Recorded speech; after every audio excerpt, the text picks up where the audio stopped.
Today we're taking a look at these NCAAB matches, which are happening on Monday, November 28, 2022, and giving you match breakdowns, betting tips and predictions in general on these games.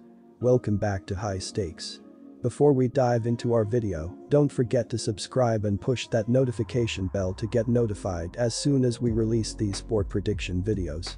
Also, check out our perks and join the High Stakes membership. Joining the High Stakes membership is easy, is cheap, but it will help a lot in the growth process of this channel.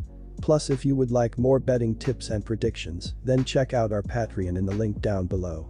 Our new Patreon is a way for us to help you improve your chances of making more money. Multiple plans are available for each and every one of you. By becoming a member of the High Stakes Patreon, you will have access to our best team picks, total picks, parlay picks and much more. Stop wasting hours of your time searching for bad betting predictions that ends up costing you a lot of time and money. Join the High Stakes Patreon now and get the best betting picks. Going back to our video, we will give you 2 betting picks for each game, a team pick and a total pick based on facts and detailed explanation. So make sure to watch our videos till the end so you don't miss any of our picks. Virginia Tech vs Minnesota. The Minnesota Golden Gophers are struggling to generate points. They are shooting a poor 42.7% and have netted 62 or fewer points in 3 out of their last 4 bouts. They were clobbered by 16 points against DePaul earlier this season and needed OT to beat Cal Baptist and also lost to UNLV. Furthermore, the Hokies earned a win against Penn State and only have 1 defeat all season. Also, VI Tech is the much-better offensive squad. They are averaging 11.6 more points per 100 possessions than Minnesota.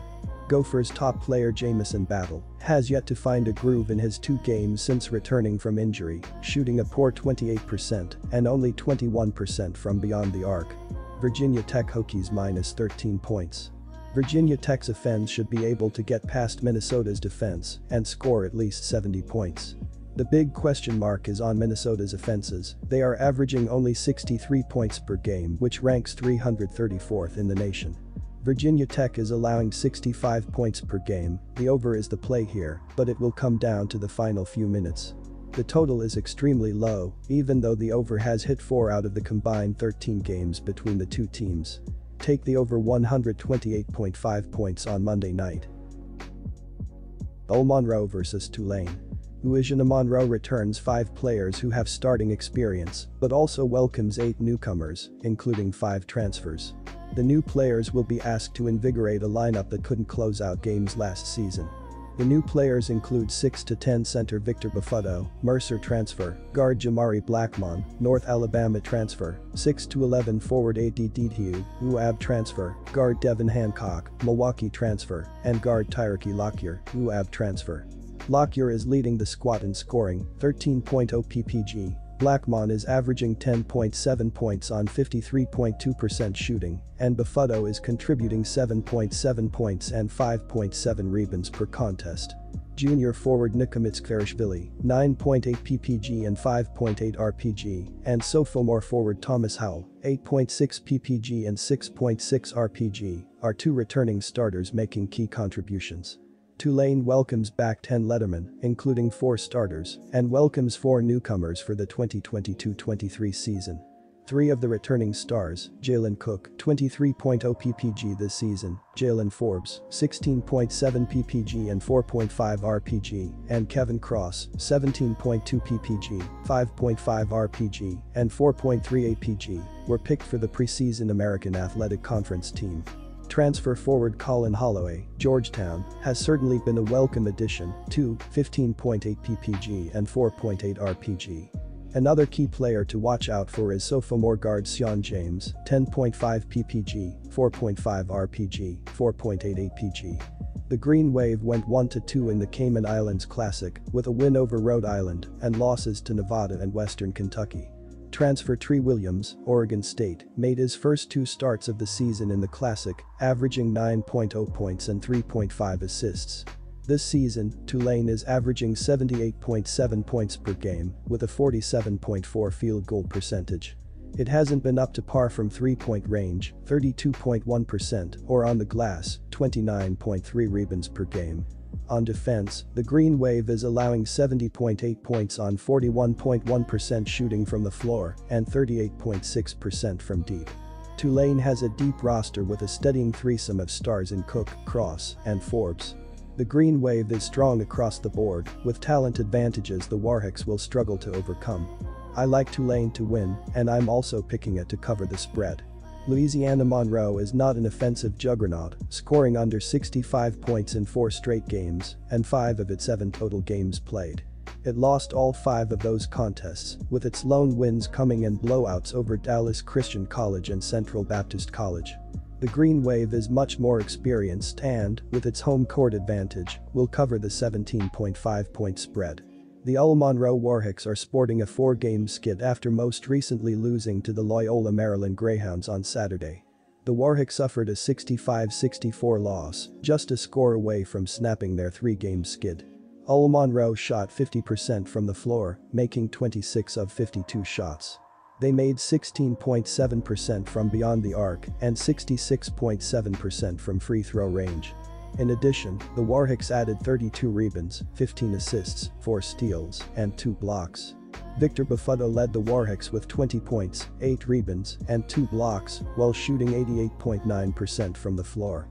Monroe is averaging 72.6 points this season, while yielding an adjusted offensive efficiency of 94.9, 315th, and an adjusted tempo of 67.9, 202nd. The Warhawks take their time on offense, setting up plays and moving the ball around to find openings underneath the basket.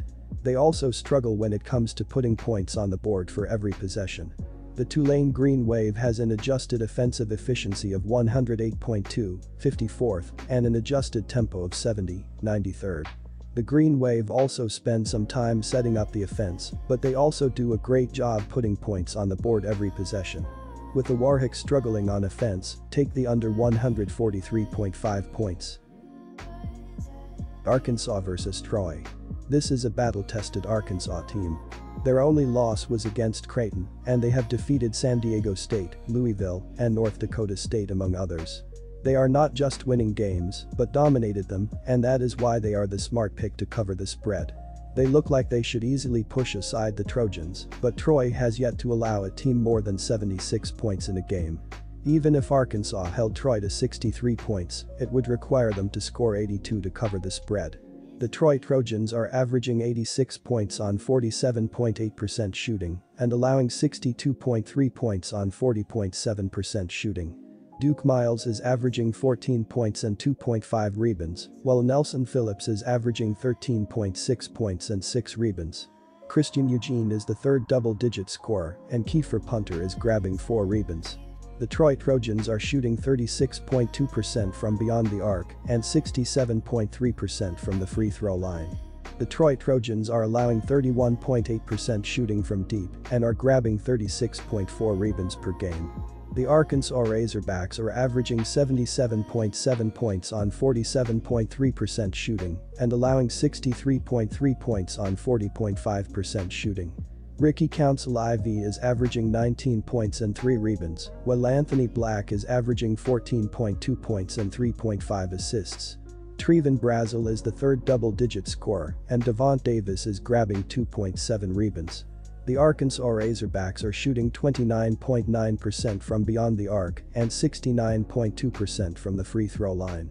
The Arkansas Razorbacks are allowing 25.5% shooting from deep and are grabbing 33 rebounds per game. Arkansas has hit that mark just one time this season, and that came in a loss. Arkansas wins the game, but Troy covers the spread. Take the Troy Trojans at plus 18.5 points. The Arkansas Razorbacks are one of the fastest teams in the country, ranked 28th in Pomeroy's adjusted tempo. The total has gone over in their last 2 games and 4 of the last fight for the Trojans. These are 2 teams that want to push the pace, jump passing lanes, and get easy points on the fast break, both ranked in the top third among DI schools. All the stats support jumping on the over 140 points.